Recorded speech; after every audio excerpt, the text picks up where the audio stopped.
அது என்னடா அது டிவிக்கு மேல கலரு? அதானே கலர் டிவி. உங்க கண்ணு கடக்கூடாது பாருங்க. நானே கலர் வைக்க சொன்னேன். ஓ, இதுக்கு பேர் தான் கலர் டிவியா? அது சரி, உனக்கு காசு எது? நீங்க ஃபுல்லா அடிக்கிற சொல்றேன்.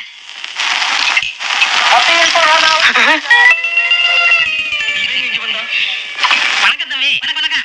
சௌக்கியமா? கொஞ்சம் சௌக்கியம். சாப்பிடுங்க. இருங்க. என்னடா உனக்கு மட்டும் வணக்கம் பெருசா சொல்றேன்? பாத்தி வைக்க காசு ஏதுறான்னு கேட்டீங்களே. செட்ல ஒரு மோட்டர் கிடைச்சுல. ஆமா, அதை ரிப்பேர் பண்ணி கொடுத்துட்டியா? உங்களுக்கும் மெக்கானிக் தெரியாது, எனக்கும் மெக்கானிக் தெரியாது. வந்த வரைக்கும் வித்துட்டேன். ரிப்பேருக்கு வந்து விலை கொடுத்துட்டியா? யாருக்குடா கொடுத்த? எனக்கு பணம் சொன்ன அவனுக்கு தான். இந்த கீழே ஒரு கண்ணு மேல ஒரு கண்ணு வச்சுக்கார அவனுக்கா? அச்சோ, மோட்டரே அவனும் தான்டா. இப்ப என்ன செய்யுது? வா, பேசாம ஓடி போயிருவோம். தம்பி, யார் அது முக்காடு போட்டுட்டு போறது? மெக்கானிக் மாணிக்கம். மாணிக்கமா? இவர் நம்ம அசிஸ்டன்ட்ங்க. ஏன்பா மாணிக்கம், மோட்டர் ரிப்பேர் பண்ணிட்டியா? ரிப்பேர் ஆகிட்டு இருக்குதுங்க. இன்னும் 2 நாள்ல கொடுத்துருவாங்க. 2 நாள்லயா? ஒண்ணும் அவசரம் இல்ல, நிதானமா கொடு.